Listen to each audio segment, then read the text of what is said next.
ఒక ఉద్యమాన్ని ముందుకు తీసుకెళ్ళాలి అని అంటే, ఒక సత్యం వైపుకు తీసుకెళ్ళాలంటే అంత కష్టంగా ఉంటుంది. చాలా చాలా కష్టం. ఒంటరిగా పోరాటం చేయాల్సి ఉంటుంది. అయినప్పటికీ బైబిల్లో దేవుడు మనకు నేర్పించేది ఏంటంటే, నువ్వు ఒంటరి పోరాటమైనా చెయ్యి కానీ సత్యం వైపే ఉండు. నువ్వు ఒంటరి పోరాటం చేసినా కూడా, నువ్వు ఒక్కడివైనా కూడా ఎక్కడుండాలి?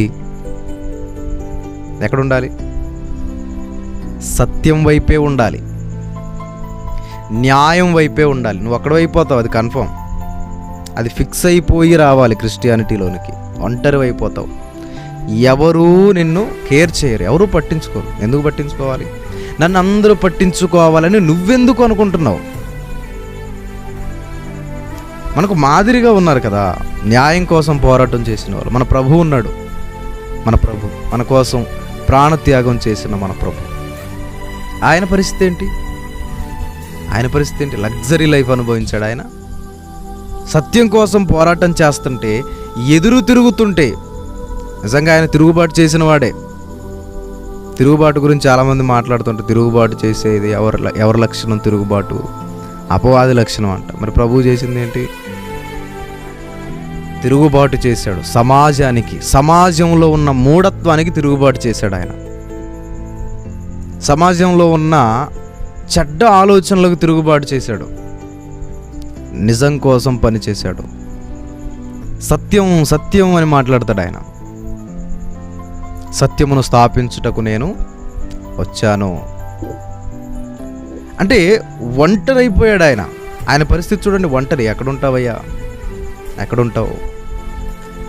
నక్కలకు బొరియలున్నాయి, ఆకాశ పక్షులకు గూళ్ళున్నాయి, కానీ నేను తలవాల్చుకోవడానికి చోటు కూడా లేదు. అంటే ఆయన ఎవరూ గౌరవించలేదు. నిజంగా ఆయన పోరాటం చేస్తున్నప్పుడు ఎవరూ గౌరవించలేకపోయారు. ఆఖరికి సొంత తమ్ముళ్ళు ఏమన్నారు? మా అన్నకి పిచ్చి పట్టింది. ఊర్లో ఉన్న గొడవలన్నీ ఇంటికి తీసుకొస్తున్నాడు అని తిట్టుకున్నారు.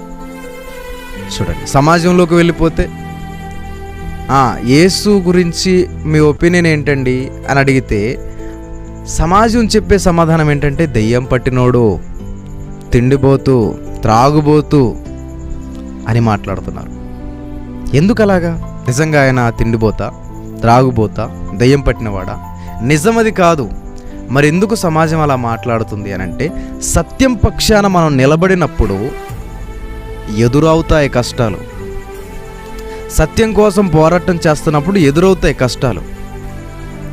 మందంతా ఎటుంటే నేను అటే ఉంటాను అనుకుంటే అది సత్య పోరాటం కాదు, సత్యవాక్య పోరాటం కాదు, సత్యం కోసం చేసే పోరాటం కాదు. మంది ఎటుంటే అటు ఉండటం ఏంటి? ఆలోచించండి. యేసుక్రీస్తు వారిని సిలువకు అప్పగించడంలో మెజారిటీ ఉన్నారా లేదా? మెజారిటీ ఏమన్నారంట? సిలువ వేయండి అని కేకలు వేశారంట. వారి కేకలే గెలిచాయి. మెజారిటీ సిలువ వేయమన్నారు.